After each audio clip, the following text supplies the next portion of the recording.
Hey, everybody. Welcome to a special anniversary episode of Team Brothership. Woo! An anniversary that we kind of missed, but we're close. We're close. We're only a few days off. Belated anniversary. Yes, yes. Everyone loves when you forget your anniversary and then remember a few days later. I It's know a my wife hilarious does. week. Yeah, I'm sure. I'm sure. Um, so as always, I am Mike, one of the titular brothers, and I am joined by Paul, the other titular brother. And today is our special 1 year anniversary of hosting Team Brothership for upwards of fives of people. True. We're going to be going through our coincidentally our five favorite video games of all time. Perfect. And just talking about our I know it's real brand synergy there. We did that on That purpose. yeah, that's how you become one of the big YouTube channels. Is you just you get things to sync up that way. Gets the hits. Oh, all the hits. Yeah. None of the views, just all the hits. Yeah. Yeah, exactly. Everybody clicks on the link just so they can hit the dislike button. Exactly. God, I wish that button came back. No, is it gone? Oh, I have My no God. idea. I know No, that. I have no idea. It's definitely still there. Oh, okay. Um, Maybe that's just Facebook. They used to have like a dislike button. That would have been great. yeah, no, Facebook definitely took it away, but You're on YouTube. vacation and I'm stuck here, flipping burgers. Screw you, buddy. Dislike. I used to dislike everyone's baby pictures. Oh, that's the best. Yeah. I disliked my own. Yeah.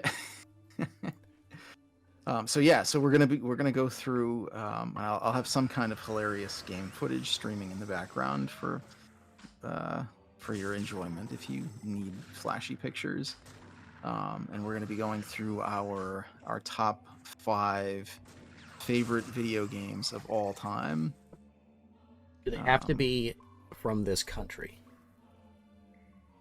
Meaning, like, had a release in this country. Yes, everything, because I'm a xenophobic American, and everything has to be. No, I don't care what. No, Of I course I not. have no idea. I was just asking. I figured out of anybody, you would have something like, out of, I don't know, like Uzbekistan or something that came out only in this, like, release of 10 copies. The robust game development scene in Uzbekistan. Oh, I I mean, think that's even a country. I have no idea. it is. Yeah, Okay. yeah. I mean, the Eastern Europe gaming scene has certainly blossomed. I don't know if we've gone quite as far southeast to that area to really see the Eastern Hemisphere gaming development boom. Potentially Really not. flare. I did find out one of my coworkers who's from Pakistan. He and a bunch of his friends in Pakistan are all really big into the VR scene. So I don't know if that's Oh, just if that's if that's a big thing in Pakistan or not. But he said that all of his friends are really big into that, and when he was expecting like me to be knowing all that type of stuff, being a video game person, and I was like, yeah, I have no idea what you're talking about. well, again, synergy. This is why we keep trying to bring in our friend Brian Paul from VR Without Parole. Hey, wait a minute. There can only be one Paul here. Oh, that's his middle name. Oh, okay, perfect. So That's fine. yeah, he's Brian. Yeah, no, it's yeah, it's like the most. I used to host that damn show, Brian. And then I left, and he got super famous. Nice. We got to just coast on his coattails. Perfect. That's what we do best. Yeah, but hey, then we can bring in all the VR fans. There you go. I've always been interested in the VR scene. I know we're getting totally sidetracked here, but Yeah, whatever. we'll get back to it eventually. But I've always been interested in the VR scene, but I'm just such a cheap ass that I don't want to have to deal with like going out and buying like the PlayStation or the Oculus or something and then never using it. So I used secret reveal for this anniversary episode. I'm a librarian, and dun, dun, dun. yeah, I know. VR is like a kind of, I don't want to say a big thing, but it's sort of like one of the trendy things in libraries now. So a while back, I had helped a fellow librarian set up a bunch of VR headsets. And so I messed around with it for a while, and I didn't really like it. I don't know. It felt it didn't. I know some people get like motion sick from that, and I know. Well, I mean, some people get motion sick from like first person shooters and that kind of Yeah. thing.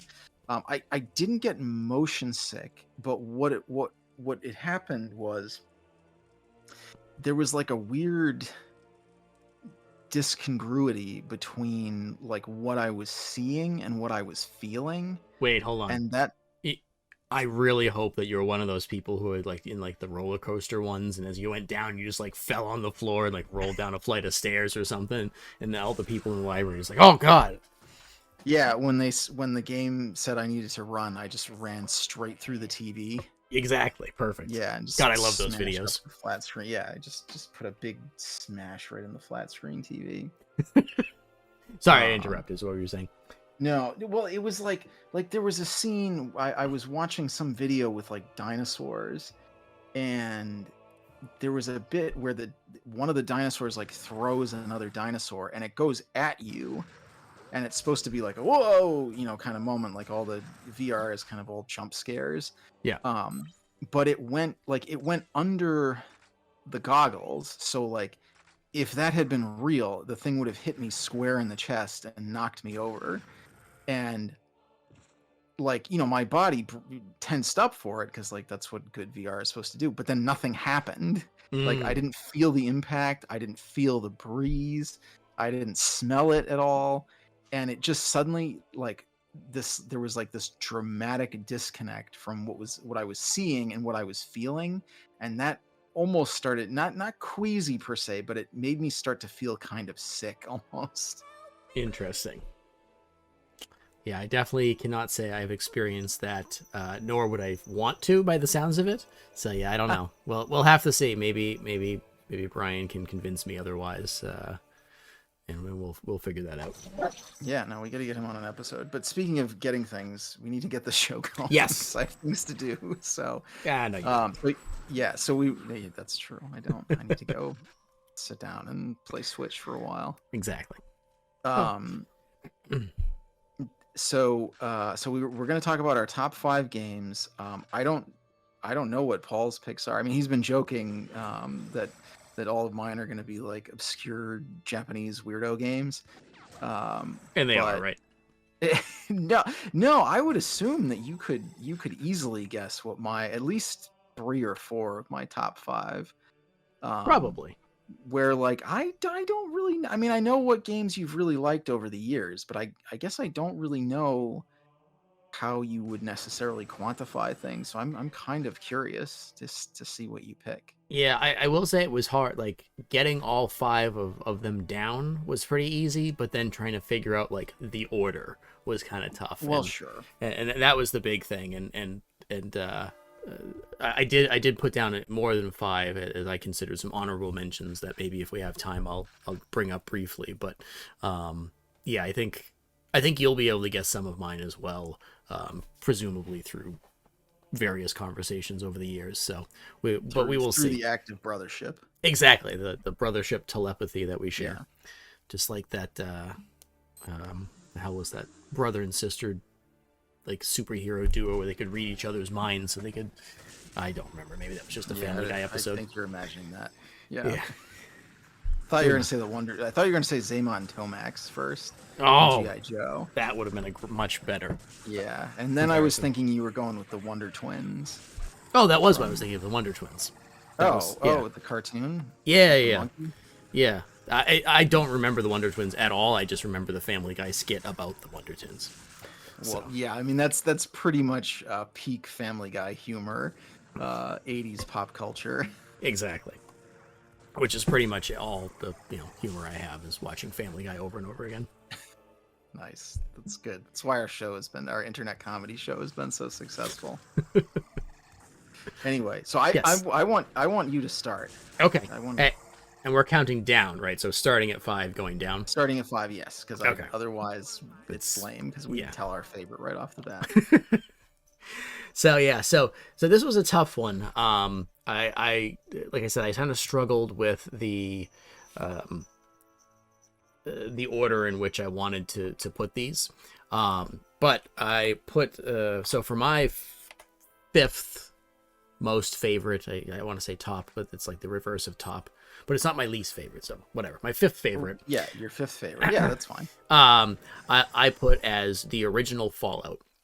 Oh, Because Fallout has been a series that I've held pretty closely over the years, from when we were kids playing the original games all the way up until a couple years ago, or whenever Fallout 76 came out, and I got completely discouraged with the series because it was a terrible release. And long story short, I literally played it for 2 hours and then never touched it ever again.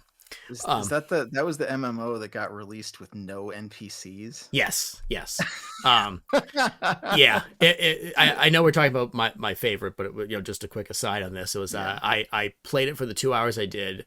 The first hour was like customizing my character and getting all that stuff together, the usual, and then the well, maybe that was only the first 30 minutes. And then the next hour and a half I spent basically just like searching around a town. I finally got to some like random farm, and I just got annihilated by radiated zombies. And that happened 4 to 5 times in a row, to the point where I couldn't even kill one of them. And I just said, this is not a real Fallout game, and put it down. It sounds like a blast. Yeah. So I still own it. I tried to sell it immediately, but also everybody else heard the same thing, so nobody wanted it either. But to get back to the actual fifth favorite here was the original Fallout, because we played all of them. I've got copies of all of them. I think I've downloaded them like 3 or 4 different times from various bundle deals that were out.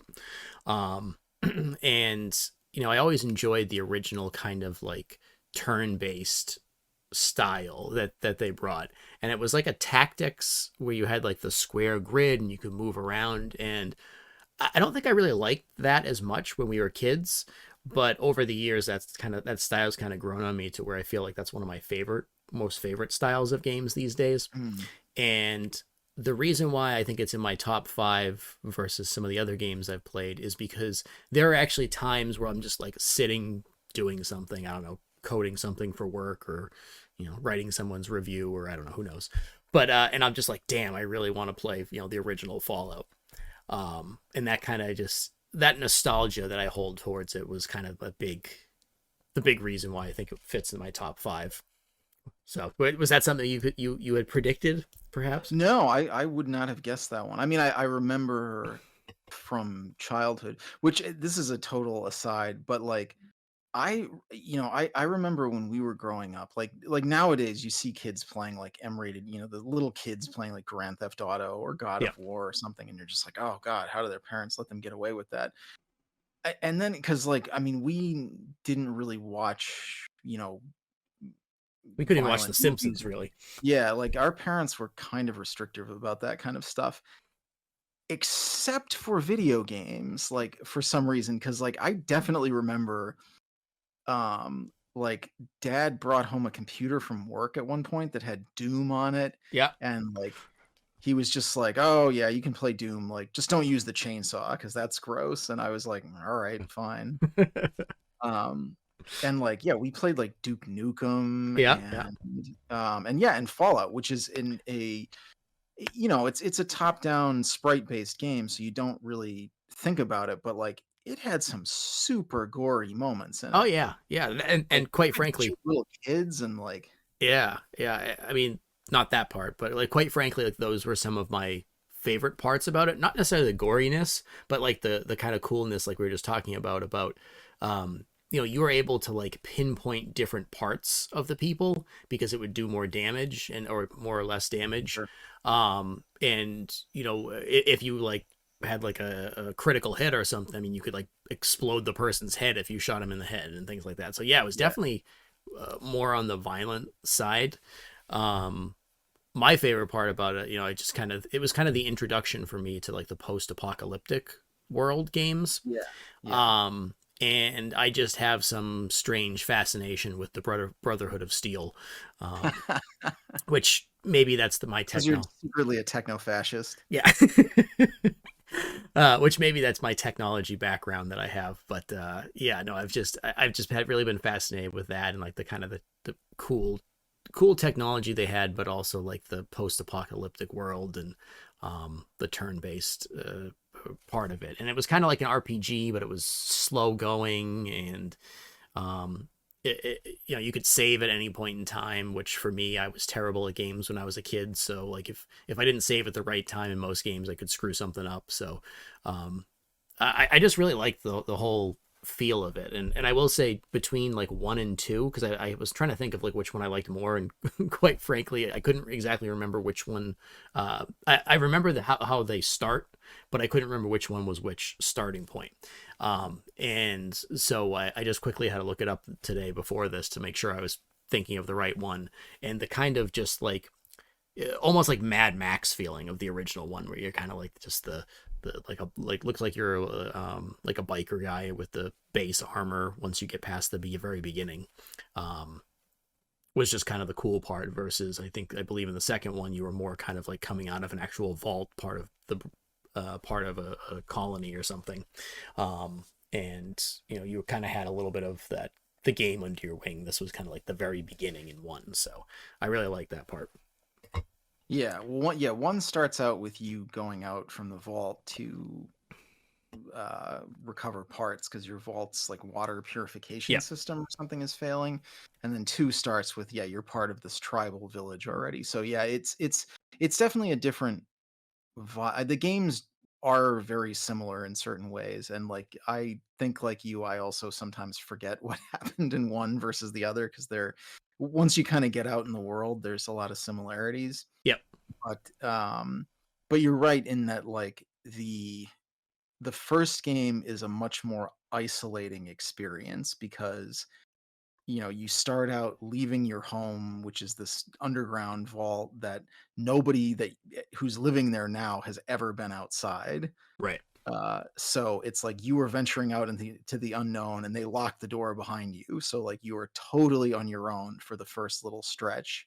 yep, Where the second game, you're leaving like this kind of primitive tribal colony, but like there's it's very primitive, but like there are other people there. Like you yep, have friends and family and connections and things, and they're all like waiting for you to come back. right, right. Exactly. Yeah, and just a lot of the different intricacies of the game was just kind of things that I haven't played it in a while, to be honest. I probably should pick it up again. But were things that I remember, like being me now. I remember playing back when I was a kid, being like, "Man, that's really cool. I really like that."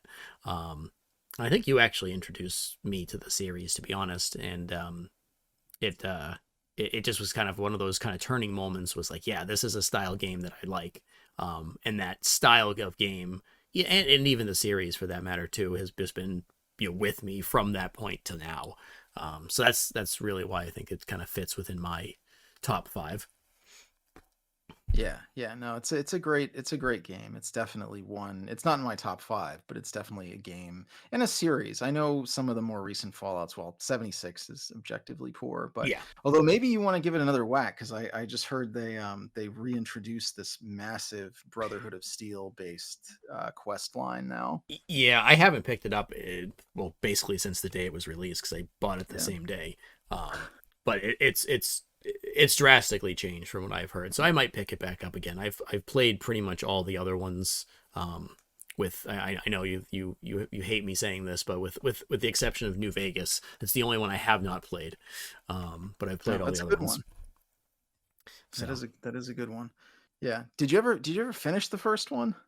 I know it gets pretty difficult towards the end. I honestly can't remember if I finished any of the top down ones. I got very close to most of them. If I was towards the very end, but I don't know if I actually beat the last boss in any of them. Yeah. Yeah, Um, no, it's an interesting, it's definitely a battle and a scenario that they kind of try to replicate throughout the series, but the final standoff with the master in the yeah, original Fallout is a pretty cool moment. yeah. It's a pretty unique experience. I think they'll, and probably the last thing I'll mention, then we can jump into your number Sure. 5. But the last thing I really like about it is just like the vast weapons.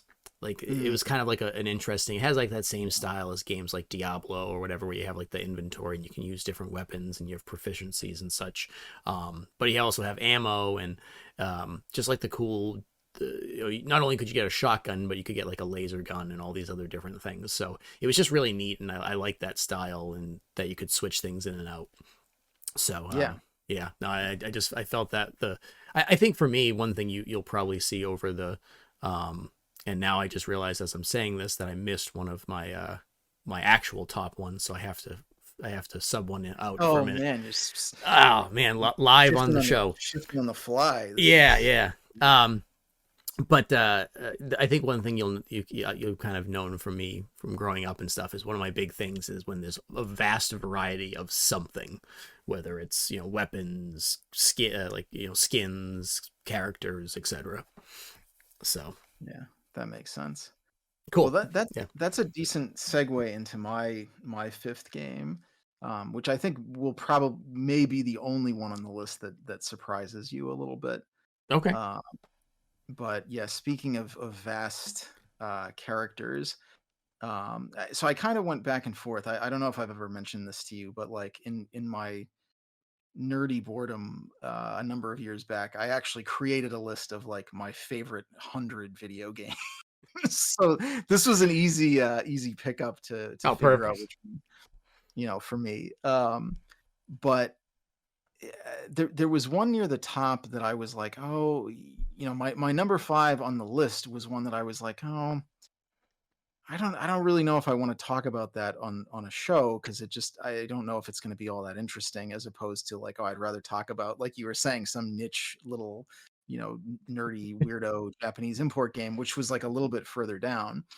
But the more that I thought about it, the more it was like, I have definitely put so much time into the series anyways over the years, and it's one that like I've just had overwhelmingly positive feelings towards. It's Train uh, Simulator. yeah. It's FIFA 2022. Love. Did I ever tell you, and this is like totally, oh, you were there, I think. This is totally like a me doing another celebrity name drop.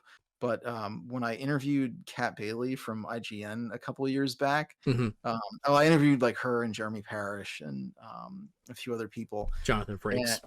yeah, Jonathan Frakes.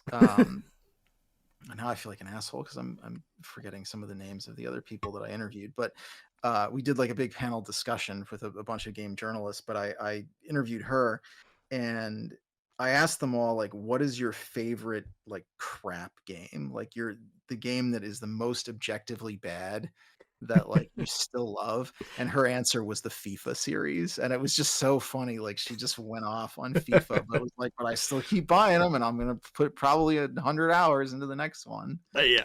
I was like, Nice. oh, this was hilarious. But no, so my number five game, and it's a little bit of a qualified cheat because it's not exactly this specific game. It's kind of the whole series, but I will cite the newest version as my favorite for the time being. It is Super Smash Brothers Ultimate Oh.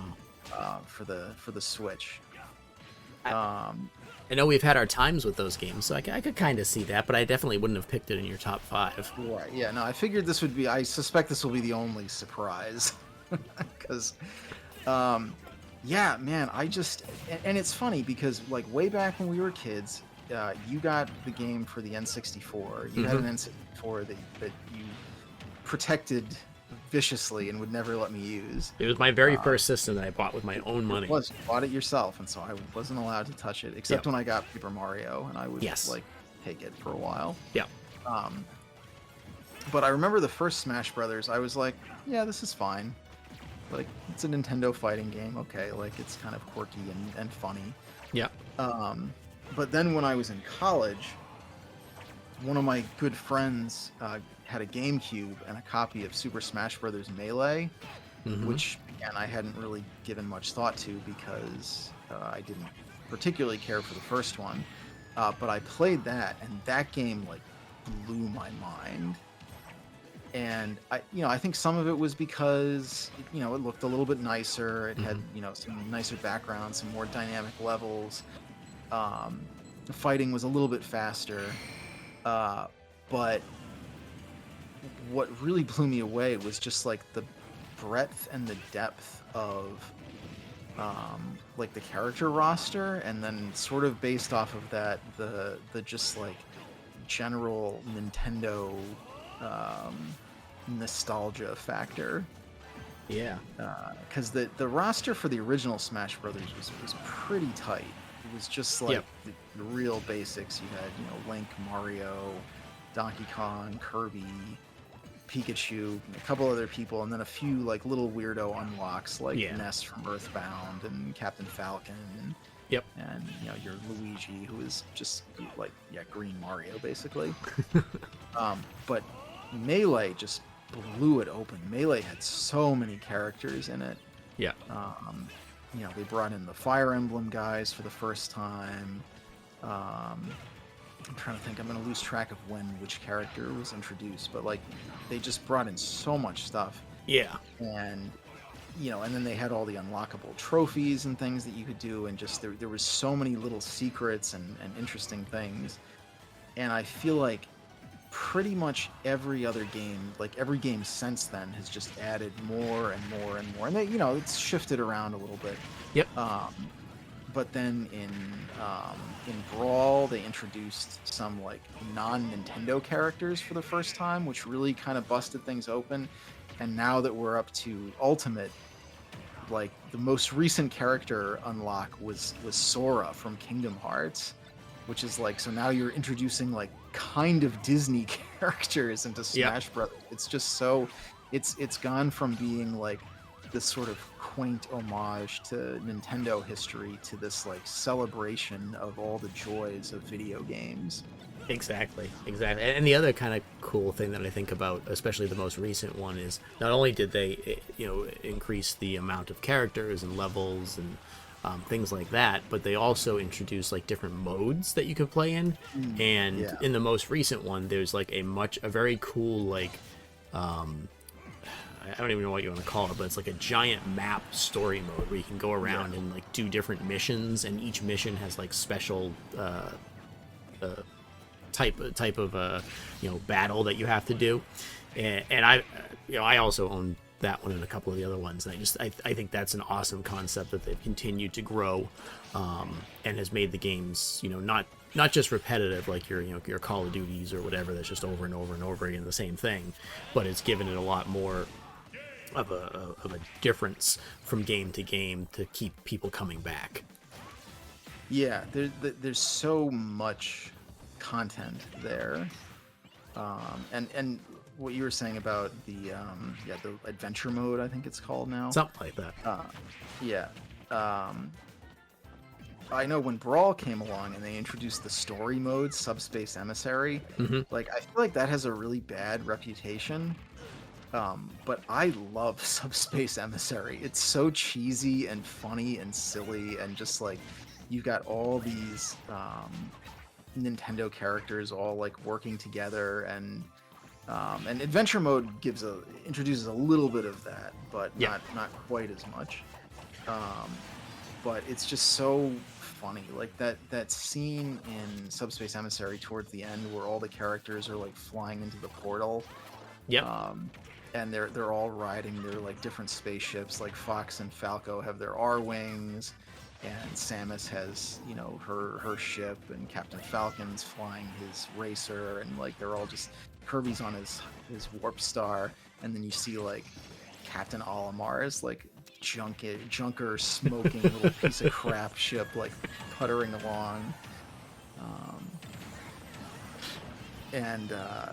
actually, so this is kind of an aside joke, and I don't know how much more we want to gas on about Smash Brothers, but when I was in college, I'm trying to remember, I think that's when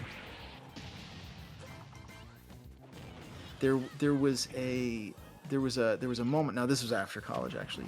There was a moment after Brawl had come out that John and I were talking to bring in our third host. John and I were talking about Subspace Emissary, and we were talking about that scene, and he made some joke about like, it's got all the spaceships and everything, and then like Donkey Kong just flying the space shuttle, in that scene, and he described it so vividly, like this joke imagined scene of like Donkey Kong just like pounding on the control console because like he's just a gorilla, like he doesn't know how to fly a space shuttle, and like Diddy Kong just like sprinting around in the background, like arms flailing in a panic, and like obviously the space shuttle is not a Nintendo property, and like that scene didn't happen, but he described it so vividly. Every time I remember that scene, I pictured like the space shuttle there and Donkey Kong like that, like that's part of that scene, even though that never happened. It's the fun and excitement that these games bring, even when it's not actually part of the game. Yeah, no, it really is. And I'm not like a big fighting game guy. In general, I don't particularly care for competitive games because especially now with everything being online and there's always some asshole that has spent his whole life playing this game and is just amazing at it. And it's just like, I feel like I feel like online gaming is basically like tic-tac-toe. Like there's no real competition. Right. It's just kind of a broken thing. But I love playing Smash Brothers with other people because for me, it's almost not about who wins. It's just like about creating all these weird scenarios. Exactly. You know, and now they've got all the assist trophies, so there's even these other like weirdos who can show up. Yep. You know, you've got people like summoning the falling moon from Majora's Mask, or like, you know, poor little Shovel Knight running around just chucking rocks at people. It just feels like this one, as somebody who video games are obviously like a major part of his life and life history, the series has become just such a wonderful celebration of like the whimsy and joy of gaming that like those will always be day one purchases for me. Yeah, no, I agree, and like you said, we can probably jump to the next one after this, but I do have one actual connection back to the show. Pretty much is, in the all forms of brotherliness. I do remember, you know, coming up and visiting you while you were in school and playing that game as like a whole group where you get a bunch of people together. And I do even believe that there was a brothers weekend where all the brothers of like your friends came up and we were all playing that game at the same time and stuff. So direct connection to that. That's where Team Brothership came from that weekend. It did, yes. My friend and eventual roommate Mark coined for our terrible brothers softball team. Brothers. Yeah, we were awful. The only saving grace was the one person in your group of friends that actually played baseball. He hit a line drive that I caught immediately, and he was so pissed. One claim to fame. All three of us. Maybe I think you might have been a little bit better in terms of that, but all three of us, Mark, his brother, and me, all sucked at pretty much anything from batting to the fielding. Baseball is the one sport that I am adequate at. You did play it for a while, I think, way back in the day. Yeah. So cool. Now that's right. I think that's a good segue into the next one for me, at least.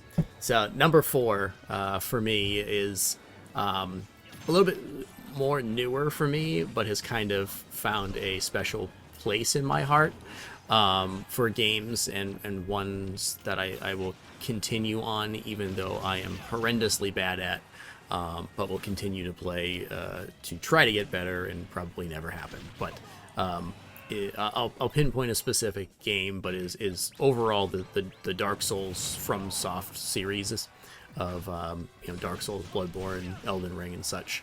But one thing I heard when I first started playing those games with you and John was I don't remember which one of you said it or whether I read it online, but it was basically the first game out of the series that you play ends up becoming the one that you like the most.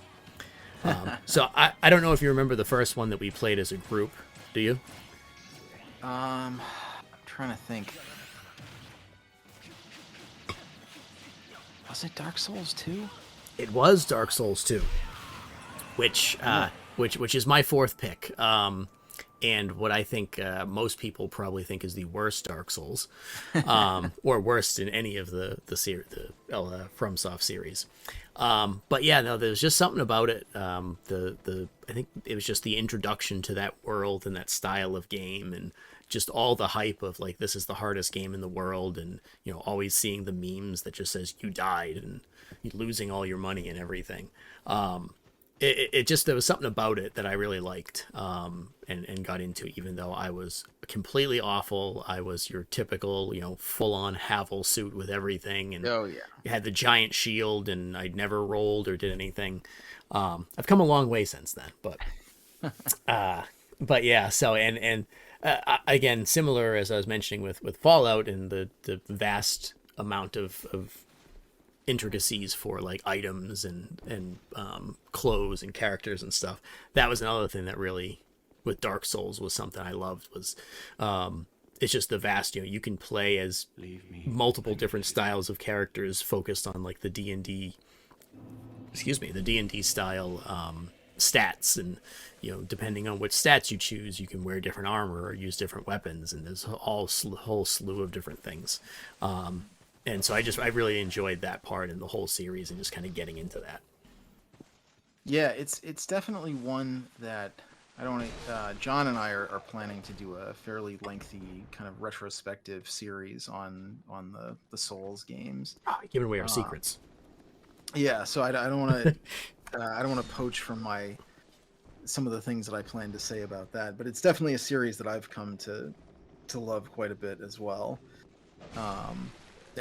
Wasn't in my top favorites, but it's definitely on my list of quality games. And it is funny, like people crap on Dark Souls 2, but I feel like it's kind of like, like the way that people will rag on like Mega Man 4 or 5 or something, like, ugh, crap, where it's like they're not as good as Mega Man 2 or 3. Sure, that's fair, but like they're still really solid like 8-bit platformers. And in the same way, like, yes, I would concur that Dark Souls 2 is probably the weakest of the series, but like it's a really good series, and that's not to diminish it. It's still a really fun game that I would prefer playing more than, any other number of like garbage games. Like there's a lot of fun stuff in 2. Yep.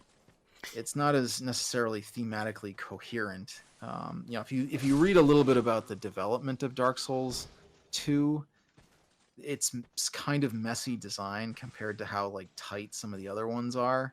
Makes a lot more sense because they basically like threw out, they had basically made the game and then threw it out and started over, and like made the game that is now Dark Souls 2 in like a ridiculously short amount of time. Yeah. There was originally like a whole other time travel kind of angle to the game. Maybe that'll be in Dark Souls 2.5. Yeah, still Souls and yeah.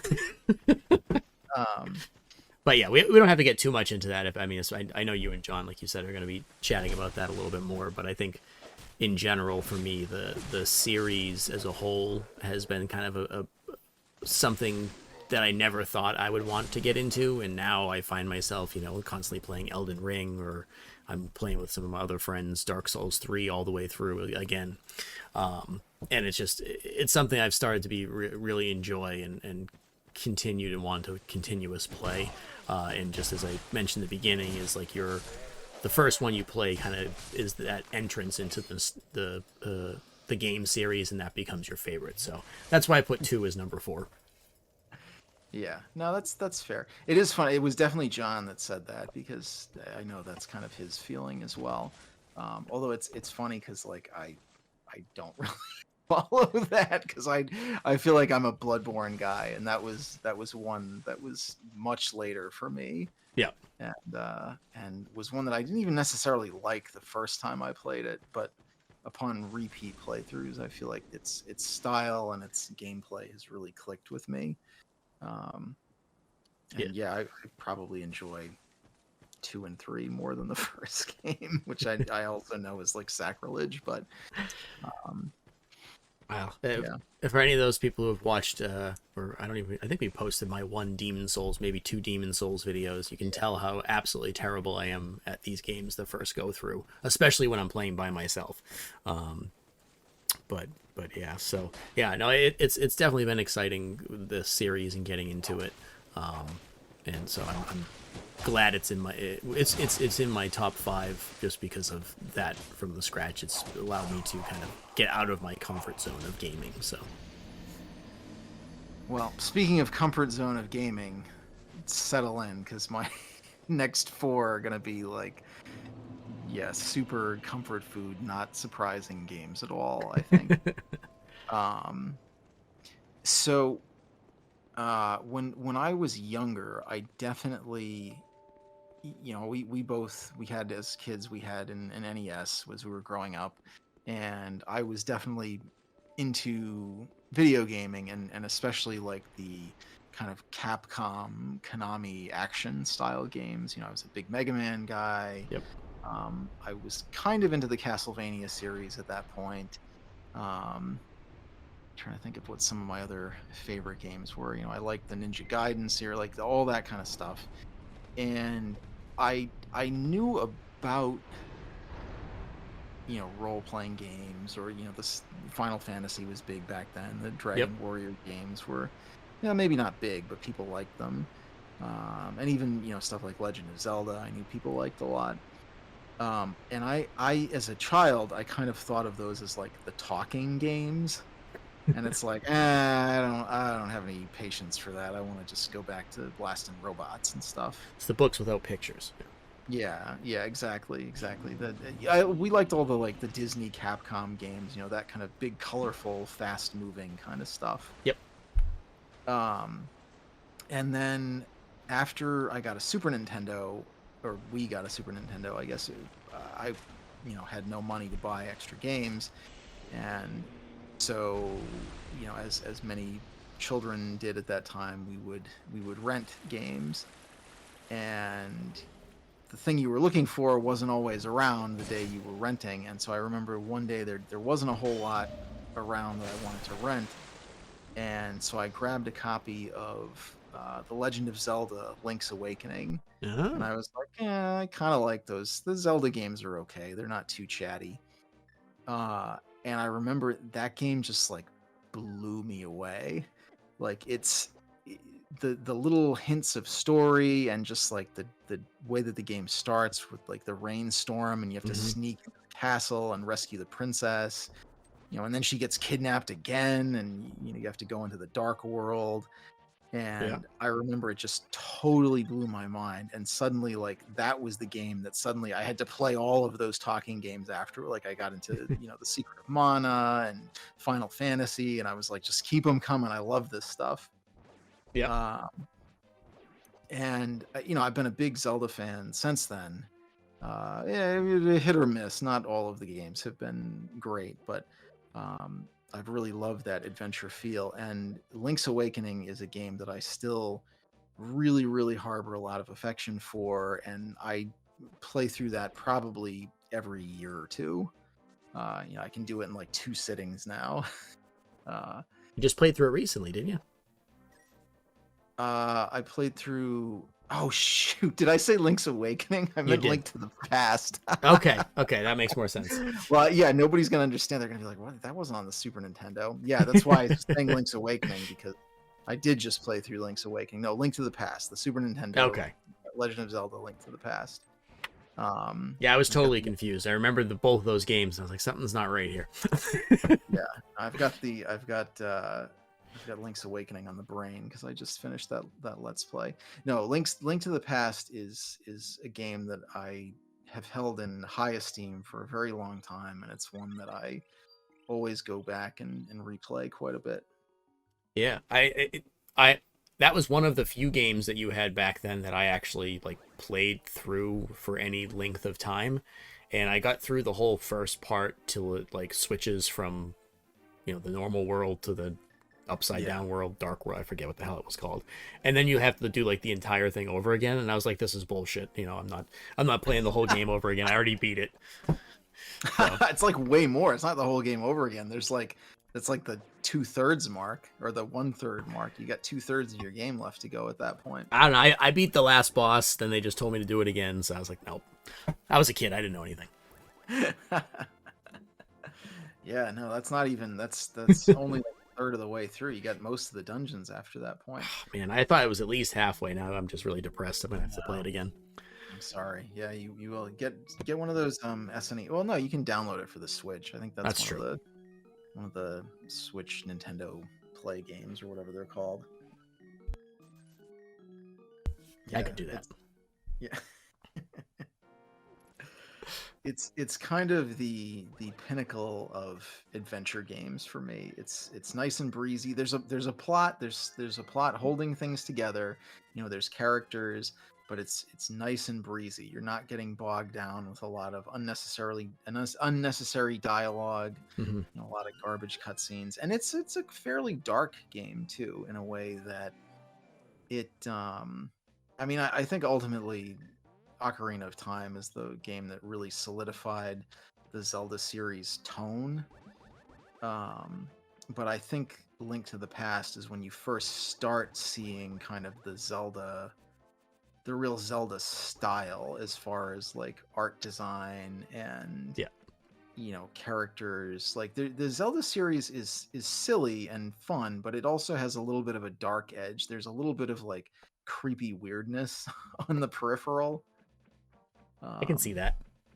Yeah, well, I mean, like that bizarre Tingle fellow that they introduced in the N64 game, and he has his own games now, and they are super just creepy. And I don't mean in a like because he's a grown man dressed in leotards way. I mean just like the whole. Everyone always seems like they're lying to you, and it's like everyone always seems like they're up to something sinister. I thought you just meant the games themselves are creepy. I immediately thought of that terrible Burger King game, Sneak King.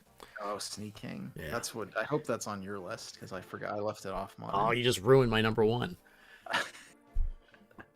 Anyway, I don't know if you have more to say about Zelda at all, or if you want to weigh in.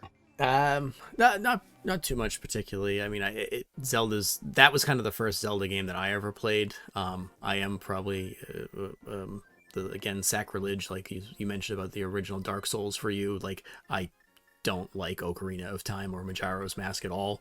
I don't really either. But no, I don't dislike them, but they're definitely in like more the middle tier Zelda games for me. Yeah, I don't know. To be quite frank, I think it was most of the N64 style. Like N64 was like the turning point for games, kind of, but it was still on like the early edge, and so like the controller was crap.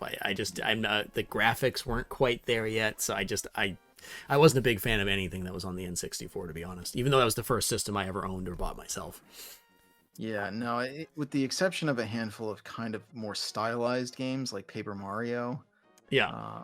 Yeah, I also kind of feel the same way. Like N64 games are kind of ugly and not necessarily a lot of fun. Right. I mean, the best game that I think we can both admit was Pokemon Snap. Pokemon Snap, it is not a terrible game because it didn't need to, because you're basically just on a roller coaster watching things for the whole game. They could put a lot of their money and energy into the graphics, so it still looks kind of pretty. Exactly. So speaking of really pretty games, we can jump into my number 3, unless you have anything else. No, that was it. Perfect. So my number 3, I think is probably one that you would recognize being on my list. Anybody knowing me would probably have this would know that this was on my list, and quite frankly, similar to what I mentioned about Fallout and just getting the urge to play one of these games, there was literally one summer where I just, out of the blue, in the middle of work, I was just like, I need to play this game, and I went home and I started playing it all over again. Which is my number 3 is Knights of the Old Republic. Yeah, I assumed that one was going to be on there. Yeah, it's which, speaking of which, I think soon hopefully my limited run games bundle shall be coming out for Knights of the Old Republic. I hope. I forget, that was when I was pressuring you into trying to buy the super expensive like collector's edition. Yeah, I did end up buying the one with all the stuff. Not the one that has like the 3 or 4 different games that had like everything, but it was the one. It was like the same as the equivalent of the Monkey Island one I bought. Oh wow, yeah, Yeah. that's a lot. So yeah, so I got that one, and so I'm really excited that I think they'll end up coming around my birthday, or if it's anything like the Monkey Island one, my birthday 2 years from now. No, just kidding. It should be coming soon, hopefully. But yeah, so Knights of the Old Republic again is one of is in my top 3, and I think it's a mix between the fact that it's a Star Wars game, and I've always had a really fondness for the anything Star Wars, but also it was kind of like the initial like choose your own adventure, where you had like all the different options as you could go through. You could go to light side, dark side, depending, and like depending on how you went about the game and answered the questions or answered the different scenarios would kind of change the way the game played out. And there have been multiple of the KOTOR's series, obviously. But the first one, again, similar because that style kind of was introduced at the very beginning for me. It really just was one of my favorites. And obviously buying the limited run, it's obviously close to my close in my gaming, close to my gaming heart, whatever you want to call it. And I really can't wait to get that set so that I can start playing it again on my computer. I think I actually own it for... Actually, no, I bought it for the Switch. So I own it for the PC, I own it on my Mac, and now I'm going to be owning it. And I own it for the original Xbox, and I'll now own it for the Switch. So it's probably the one game that I own on the most systems. Yeah, no, it's a great game. And in a lot of ways, I feel like it's kind of, BioWare has definitely had their ups and downs, and a bit more downs lately since their purchase by EA, I think. Yep. But for me, Knights of the Old Republic is kind of the perfect BioWare game, because it's got just enough RPG complexity. And again, that is probably sacrilege because I know how much people love like the Baldur's Gate series, which Yep. are also great games, but it's got just enough complexity to be involved and engaging, but it's breezy enough that you're not getting like bogged down. As much as I love the original Gate games, I don't really enjoy save scumming in every room of a dungeon, Yep. like because I'm constantly tripping over lightning traps or things. Um, so yeah, Knights of the Old Republic, and it's it like you were saying, there's a lot of fun options in there. There's a lot of, or I shouldn't say a lot. There's enough depth Yeah. to where you can make decisions that will impact yourself and your party. And you've got some colorful companions, but they're not. I feel like definitely in the later, say like Mass Effect games, the companions were just like Looney Tunes characters. Like they were just these elaborate, ridiculous cartoons. And as much as I enjoy some of the more ridiculous BioWare, party members, it is nice when the characters feel a little more balanced as well. Yep. You played the second one too, right? I did. Sith Lords. Yes. Yep. Yeah. I know that was one that got kind of another game that got kind of butchered in, I don't want to say butchered in editing like a movie, but like it got cut up a lot and kind of rushed out the door. Yeah. Um, but that was a game actually that I felt like had a legitimately solid story and like philosophical bent too. Like the Yep. character who was kind of ended up becoming the villain in that game was actually pretty interesting and had like a nuanced, you know, take on things. You could definitely like maybe don't agree with them, but you Yep. could kind of at least see their point of view. Yeah. Yeah. Exactly. And it again, similar, like the bunch of different options is one of my favorite things about it. But it's also you get some of the kind of nostalgia from Star Wars, but also like the outside of the normal Star Wars movies. You had kind of that Yeah. like I forget which game it was. There was some Lord of the Rings game that you played as like the B team, like you're always one step behind. Yeah, You know, that was it Third Age? I'm trying to think. It was the PS2 like role playing game. Yeah. Yeah, something like that. And you know, it wasn't like they were trying to do that with any of the Star Wars series with this game. It was really like it was a completely different Yeah. like not universe, but it was like a completely different period in time from like where everything else was. And that I really liked because I don't know if you remember growing up, but one of the few sets of books that I actually did read growing up were the, you know, some of the like young Luke Skywalker series when he had like Mm. after everything when he had like train, you know, the young Oh yeah. Jedis like post Yeah. all the movies. And so like the, you know, this taking place at a different time period was just like another one of those type of scenarios for me. And it was just really cool enjoying the world and going through everything and enjoying like the time period and how, you know, everything kind of fit together. Now it's all crap, and you know, Lucas Films or whatever it is have basically changed everything because, you know, nothing's canon anymore, and so Well, who because yeah, they knows. got bought. They. I mean, George Lucas kind of pissed in the well, and then it got bought by Disney, who seemed like they were doing some interesting things, and then they screwed that all up too. Yeah. Yeah, I have occasionally mentioned on the show. I think John and I are big fans of Red Letter Media, and I really like all their Star Wars stuff. I think that's kind of what made them famous originally.